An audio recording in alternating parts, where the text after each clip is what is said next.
Are you the type na you find yourself feeling threatened kapag may dumaan na magandang babae at napalingon yung boyfriend mo? Or are you the type na you're constantly worried when he's out kasi feeling mo someone pretty might catch his attention? Do you feel uneasy when he talks to other girls? Hindi ka komportable na nakakarinig ka ng compliment galing sa kanya kasi kinompliment niya yung kawork niya na babae. Girl, if you recognize yourself in these traits, I've been there too. Hi, I'm Camille Neri and I'm your newest Filipina bestie who reads powerful books so that you and I can improve our life. And today, I'm going to share with you actionable steps that will help us overcome this struggle. Kasi trust me girl, if hindi mo to aayusin toxic behavior mo na to, it is a very destructive cycle that will impact your self-esteem and your overall happiness. Starting today, we're hitting the reset button. This is inspired from this book. Number 1, we need to fix how we react because a woman who is in control of her emotions is a very attractive woman. Instead of reacting angrily, showing him all these desperate emotions, and giving him jealous comments, the moment you are in the situation, you need to learn emotional control. Aalisin natin dito yung impulsive emotions natin. Kailangan mong kontrolin, tigilan, ayusin kung paano ka magre-react. Halimbawa, girl, nakwento niya sa'yo na may boys night out sila mamayang gabi. Diba syempre, nasanay ka na yung first reaction mo is to react with fear. Yung nang-over-imagine ka na ng kung ano-ano sa isip mo. So, instead of throwing him numerous questions, saan ka pupunta? Sino kasama mo? May mga babae bang kasama? Or reminding him all of these consequences kapag may ginawa siyang mali. Starting today, every time na mangyayari to, you need to practice yourself. Tell this to him and say it genuinely. Kapag nagpaalam siya, yung sasabihin mo lang is, okay love,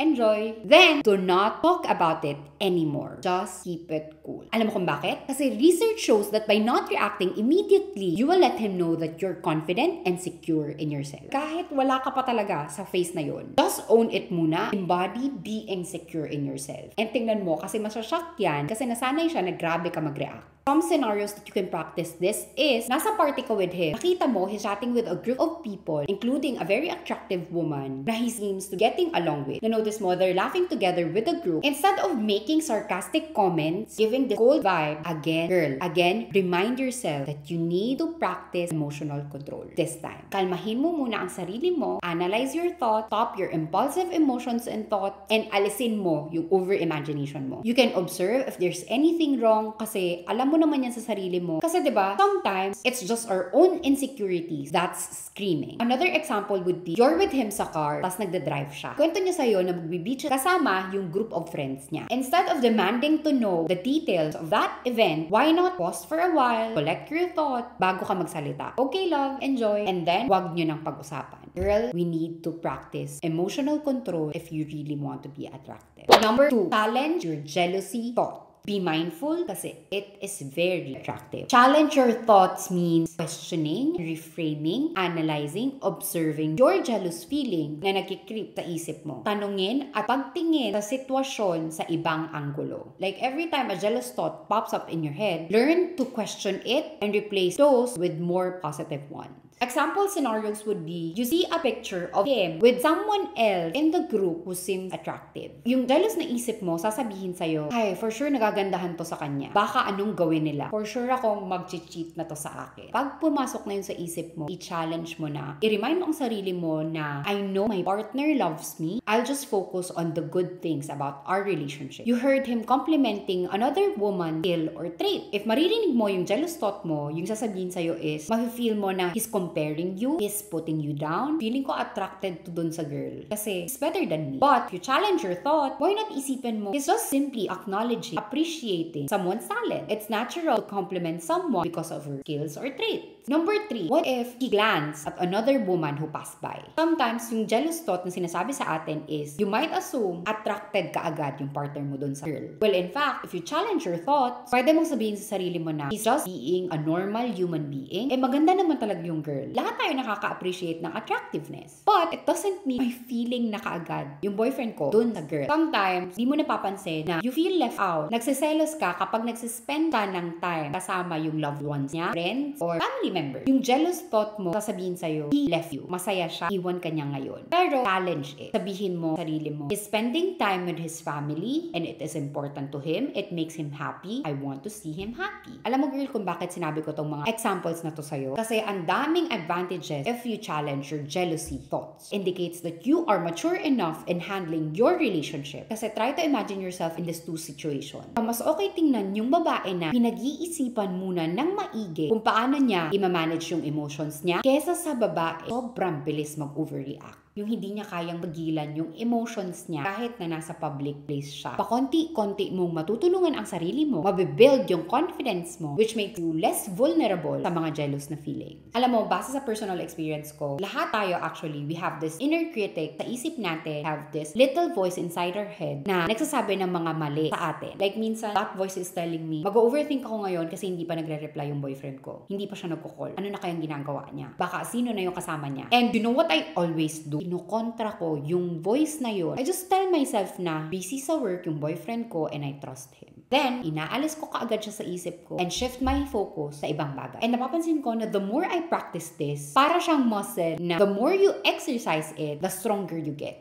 Little steps lang and you'll get there. Basta simulan mo na siya ngayon. Number 3, you need to limit your access sa social media accounts niya. Girl, I'm telling you, you're too pretty. Instead of checking his online activity every single hour or every day, sino yung hinart niya, sino yung mga mini-message na, sino yung kinomenta niya na friend, please consider changing his password. Give up his social media accounts now. If may access ka sa Facebook at Instagram niya, tell him na palitan na yung passwords niya, yung hindi mo alam. Girl, cut off everything that mess with your peace. Alam mo kung bakit? Kasi kapag hindi mo alam yung password niya, ang dami-dami mong mai-eliminate. Yung constant temptation mo to check his likes, comments, reactions, interaction with other people, wawala yung pag-stalk mo sa ibang tao. You're less likely to overthink his behavior. Alam mo yun, hindi ka na kaagad magja-jump sa conclusion base lang sa mga likes at hearts niya. Mafo-force ka to rely on trust and faith. Mafo-force ka to rely on trust and real-life communication. And syempre, mas less na yung away. Ako, based from my personal experience, nung time na give up ko na yung account ng partner ko, kasi alam mo yung lahat na lang nilalagyan ko ng mali siya. Overthinker kasi ako. When I didn't know his passwords anymore, I noticed a significant improvement in our relationship. I stopped overthinking. I stopped all these jealousy thoughts. Grabe, mas peaceful yung life ko. Nakokontrol ko na ang sarili ko hanggang sa napapansin ko na lang nawawala na siya sa isip ko. Yun nga, the more that I practice it, the more na mas nagiging aware ako, the more na hindi ko na siya ginagawa. You need to stop replaying scenarios in your head na hindi naman nangyayari or hindi mo naman napuprove pang may nangyayari. Instead, focus on yourself, girl.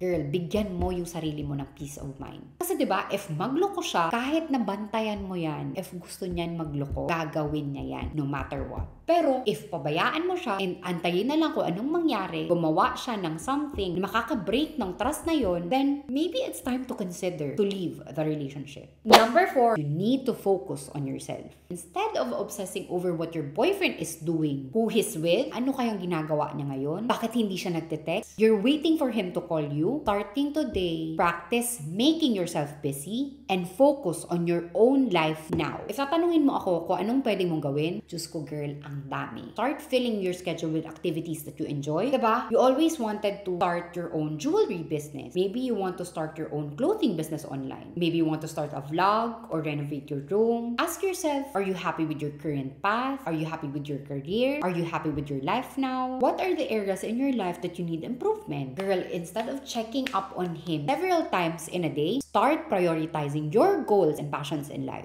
In this way, mabuboost mo na yung confidence mo, plus you reduce the need for his validation. The more na productive ka and fulfilled ka sa life mo, mas less na yung time mo to dwell on those jealous thoughts. Ako, based from my personal experience, when I was in my early 20s, sobrang desperate ko, sobrang needy ko sa boyfriend ko. I constantly worry about him because back then, my life was a mess too. I was broke, hindi ko alam kung anong gusto kong career, like hindi ko man lang kini-question kung ano na ang nangyayari sa life ko. And wala akong pinagkakaabalahan. Kaya yung tendency is, ang dami-dami ko din time na mag-overthink sa kanya. But alam mo, once I started pursuing my dreams, tinanong ko yung sarili ko, if I really want this kind of life, doon nagbago lahat. When I started this whole self-development journey, siya na yung nag-update sa akin many times sa isang araw. Siya na yung nagko-call, siya na yung nagsasabi na miss niya na ako. Kahit 8 years na kami, siya yung nag-i-initiate ng date. Grabe yung nadala ng pag-focus ko sa sarili ko sa relationship namin. So, girl, just a recap, how to leave your jealous girl era, fix how you react, challenge or question your jealous thoughts, limit your access to social media accounts, focus on your life.